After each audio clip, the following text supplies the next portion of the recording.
जहिया से चढ़ल बाटे चैत के महीना सुतेला ना घरवा बलम एको दिना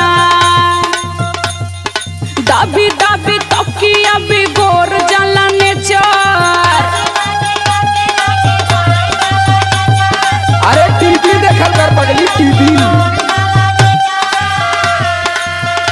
मोबाइल में टिकटॉक पर वीडियो बनावल कर टाइम पास हो जाई। देखा थी कुल मेहरारू बनावत थी, हमरे ना आवेला हो। यह खाली तोरे ना वाला।